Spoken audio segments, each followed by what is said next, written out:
Hello friends, welcome to Devanshka diaries.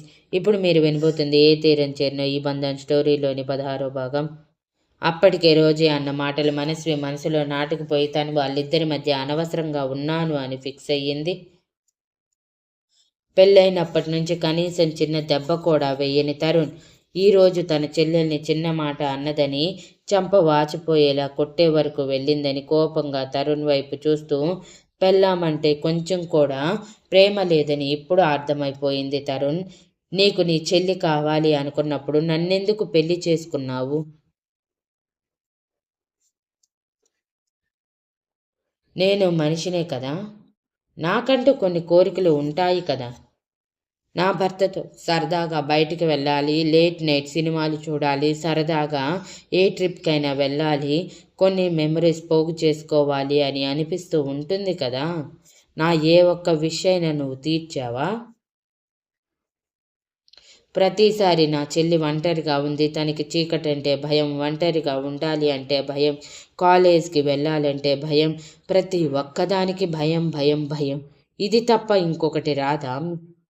మీ చెల్లి మాత్రమే మనిషిలా కనిపిస్తుందా నీ కంటికి అని కోపంగా అడిగి ఏడుస్తూ, ఫస్ట్ టైం అనిపిస్తుంది నిన్ను పెళ్లి చేసుకొని నా జీవితంలో సరిదిద్దుకోలేని తప్పు చేశానని అని చెప్పి బయటికి వెళ్ళబోయింది.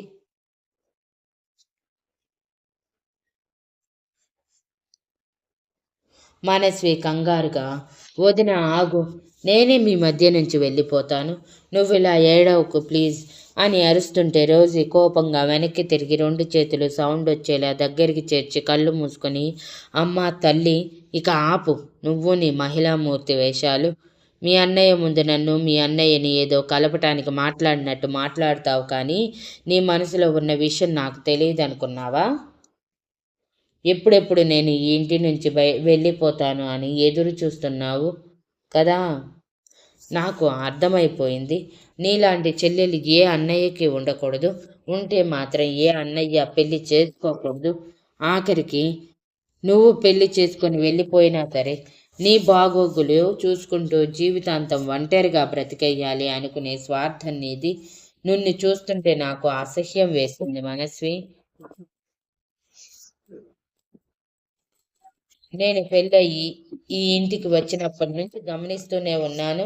ఎప్పుడైనా నేను మీ అన్నయ్యతో క్లోజ్గా ఉండటం ఆలస్యం, అన్నయ్య అంటూ వచ్చేసి మా ప్రైవసీని చెడగొట్టి మరి రా అన్నయ్య బయటికి వెళ్దామంటూ లాక్కు వెళ్ళేదానివి. నువ్వు సినిమా అంటే చాలు, పద చెల్లెమ్మ అంటూ మీ అన్నయ్య కూడా నీతో పాటు వచ్చేసేవాడు. ఇంట్లో మరో మనిషి ఉంది, దానికి ఇష్టం ఏంటి అని ఏ రోజు మీరు అనుకోలేదు. ఇలాంటి కుటుంబంలోకి వచ్చినందుకు ఇప్పుడు పశ్చాత్తాపడుతున్నాను అని చెప్పి వెనక్కి తిరిగి చూడకుండా వెళ్ళిపోయింది. అన్నయ్య ఆగన్నయ్య, వదినని ఈ టైంలో ఎక్కడికి వెళ్తుందో ఏమో, పాపం చాలా బాధలో ఉంది అన్నయ్య, వదిన అన్న మాటలు కూడా తప్పేమీ కాదు అని అంటూ ఉంటే, మనస్వి అని తరుణ్ గట్టిగా అరిచాడు. అప్పటికే రోజీ మాటలకి తరుణ్ మనసు ఎంతో గాయపడి తనని ఎందుకు పెళ్లి చేసుకున్నానా అన్న స్టేజ్కి వచ్చేశాడు. మనస్వి భయంగా తరుణ్ వైపు చూస్తూ ఉంటే, అదేం మాట్లాడిందో విన్నావా? దానికి నిన్ను చూసుకోవటం అంటే భారం అయిపోయింది, దానికి నిన్ను కనీసం మనిషిగా కూడా చూడట్లేదు. ఎలా మాట్లాడిందో విన్నావుగా, ఇంకా ఎందుకు దానికి సపోర్ట్ చేస్తున్నావు? అయినా దాన్ని పెళ్లి చేసుకొని నేను తప్పు చేశాను. పెళ్ళైనప్పటి నుంచి దేనికో ఒక దానికి ప్రతిరోజు గొడవ, మనశ్శాంతి కరువయ్యింది. ఏ రోజు అనుకోలేదు మనిద్దరి మధ్య డిఫరెన్సెస్ వస్తాయని. ఫస్ట్ టైం పెళ్లి చేసుకొని తీసుకువచ్చిన మనిషి వల్ల డిఫరెన్సెస్ వస్తున్నాయి. వెంటపడి మరి పెళ్లి చేసుకుంది. అప్పుడు తెలియలేదా మరి నేను నా చెల్లికి ఎంత ప్రిఫరెన్స్ ఇస్తాను అనేది? చిలక్కి చెప్పినట్టు చెప్పాను, నాకు నా చెల్లెలంటే చాలా ఇష్టం అని. పెళ్లికి ముందు నిన్ను జాగ్రత్తగా చూసుకుంటాను అంటేనే పెళ్లి చేసుకుంటాను అని కూడా అన్నాను. ఇప్పుడు కూడా సరే అని అప్పుడు సరే అని గంగిరెద్దులా తలూపి ఇప్పుడు మాత్రం ఈ మాటలు అంటుంది అంటే తన మెంటల్ స్టేటస్ సరిగా లేదని అర్థమైపోయింది. కాబట్టి నువ్వు తన గురించి ఎక్కువ ఆలోచించకు. అదే తిరిగి వస్తుంది. రాకపోతే ఎక్కడో ఒక చోట చస్తుంది అని అరిచి రూమ్లోకి వెళ్ళిపోయి డోర్ వేసుకున్నాడు. మనస్వి బాధగా, నా వల్లే అన్నయ్య వదిన విడిపోయే పరిస్థితికి వచ్చారు. అదే నేను వాళ్ళతో పాటు లేకపోయి ఉంటే ఇద్దరు హ్యాపీగా ఉండేవారేమో కదా అని ఆలోచిస్తూ ఉండిపోయింది.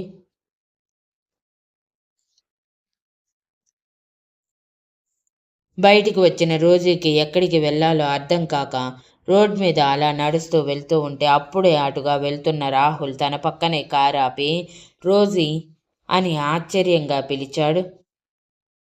రాహుల్, నువ్విక్కడ అని రోజీ కూడా సేమ్ ఆశ్చర్యంతో అడగగానే రాహుల్ కార్ దిగి, నేను ఈ కాలనీలోనే ఉంటున్నాను రోజీ, సూపర్ మార్కెట్కి వెళ్తున్నాను, ఇంట్లో గ్రోసరీస్ అయిపోయాయని నిన్ను చూసి కారు ఆపాను.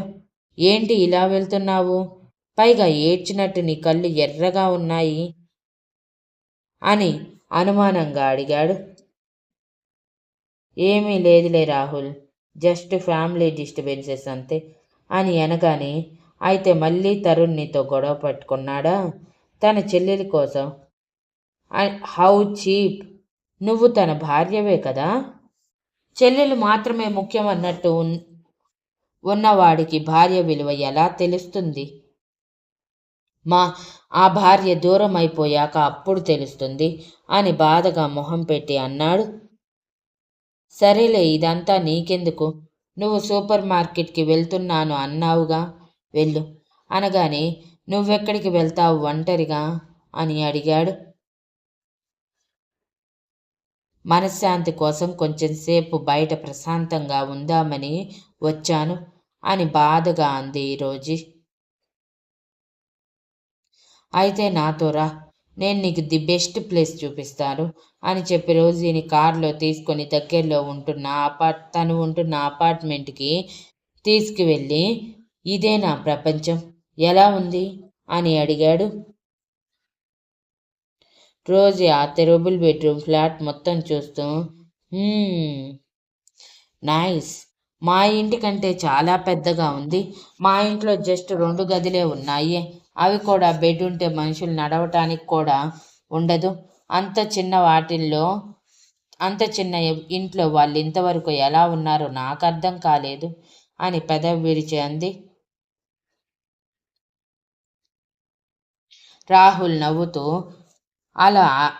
నాకు అలా అగ్గిపెట్టె లాంటి ఇంట్లో ఉండటం నచ్చదు. అందుకే పీస్ఫుల్గా ఉండటానికి ఈ ఫ్లాట్ కొనుక్కున్నాను. It's my own. లోన్ పెట్టి మరీ కొన్నాను. ఇంకొక 2-3 నెలల్లో ఆ లోన్ కూడా క్లియర్ అయిపోతుంది. నువ్వు ఫ్లాట్ చూస్తూ ఉండు, నేను కాఫీ తీసుకొస్తాను అని చెప్పి కిచెన్లోకి వెళ్ళిపోయాడు. రాహుల్ చెప్పిన మాటలకి రోజీ కళ్ళు మెరిసి, వావ్, అయితే రాహుల్ వెల్ సెటిల్డ్ అన్నమాట. ఇతనికి వచ్చే భార్య చాలా అదృష్టవంతురాలు అని అనుకుంటూ ఇల్లు మొత్తం చూస్తూ రాహుల్ పర్సనల్ గదికి వెళ్ళేసరికి అక్కడ రోజీ ఫోటో ఫ్రేమ్స్ ఉండి ఒక ఫ్రేమ్ మీద ఐ లవ్ యూ అని రాసి ఉంది. రోజీ అది చూసి ఆశ్చర్యపోతూ ఉండగానే రాహుల్ కంగారుగా అక్కడికి వచ్చి, ఇక్కడికి ఎందుకు వచ్చావు రోజీ, బయటికి పద అని చేయి పట్టుకొని బయటికి తీసుకువెళ్తూ ఉంటే, ఒక్క నిమిషం రాహుల్, ఇదేంటి, నా ఫోటోలు నీ రూమ్లో ఎందుకు ఉన్నాయి? పైగా వాటి మీద ఐ లవ్ యూ అని రాసి ఉండటం ఏంటి? మైండ్ ఏమైనా ఉందా పోయిందా నీకు అని కోపంగా అడిగింది. రాహుల్ బాధగా మొహం పెట్టి, I am really sorry Rosie, నిన్ను మన ఆఫీస్లో చూడగానే ఇష్టపడ్డాను. అప్పటికే నీకు పెళ్ళైపోయిందని నాకు తెలియదు.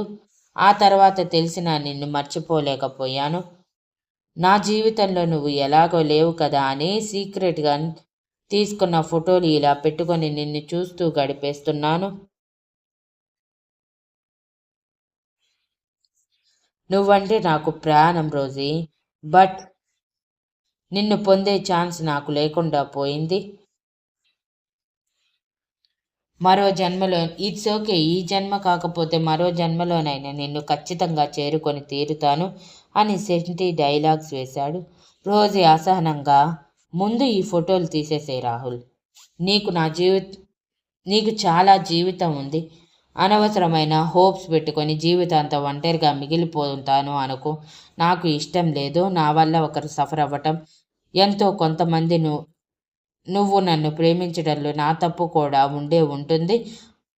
ఇప్పటి నుంచి మనం ఇద్దరం కొంచెం దూరంగా ఉందా అని చెప్పి రాహుల్ పిలుస్తున్నా పలక్కుండా బయటికి వెళ్ళిపోతే రాహుల్ ఛ అంటూ అసహనంగా లోపలికి వెళ్ళిపోయాడు. బయటికి వచ్చిన రోజీ నడుచుకుంటూ వెళ్తూ, రాహుల్ నన్ను ప్రేమించటం ఏంటి, అది కూడా పెళ్ళైపోయిందని తెలిసాక కూడా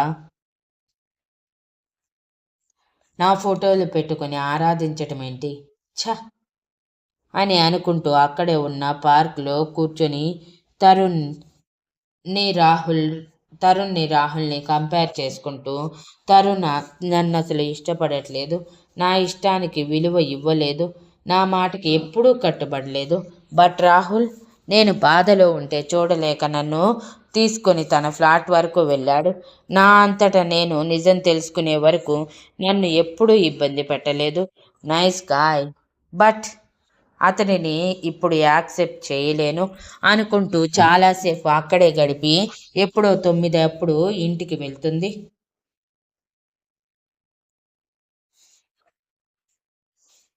అప్పటికే తరుణ్ రోజీ అన్న మాటలకి తన మీద కోపంతో అసలు తనని పట్టించుకోకుండా వంట చేసి మనస్వికి బలవంతంగా తినిపించి తనకి తినాలి అనిపించక రూమ్లోకి వెళ్ళి బెడ్ మీద పడుకొని తప్పు చేశానని ఇప్పుడు అనిపిస్తుంది. పెళ్లి చేసుకోకుండా ఉండాల్సింది. నా చెల్లిని తల్లినా చూసుకునే అమ్మాయి కావాలనుకున్నాను, కానీ అనుక్షణం మాటలతో బాధపెట్టే రోజీ లాంటి అమ్మాయి కావాలని ఎప్పుడూ అనుకోలేదు అని అనుకుంటూ ఉన్నాడు. ఇంతలో లోపలికి వచ్చిన రోజీకి అంతా సైలెంట్గా కనిపించటంతో కనీసం ఇంట్లో మనిషి కోపంతో బయటికి వెళ్ళింది, ఎక్కడికి వెళ్ళింది, ఏం చేస్తుంది అని కూడా తెలుసుకునేది లేదు వీళ్ళకి.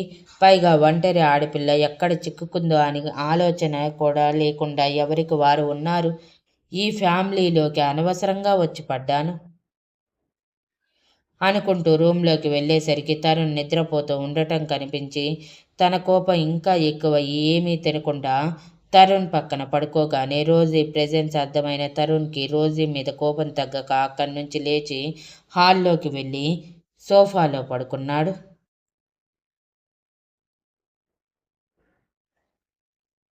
Thank you for listening and please like, share, comment and subscribe.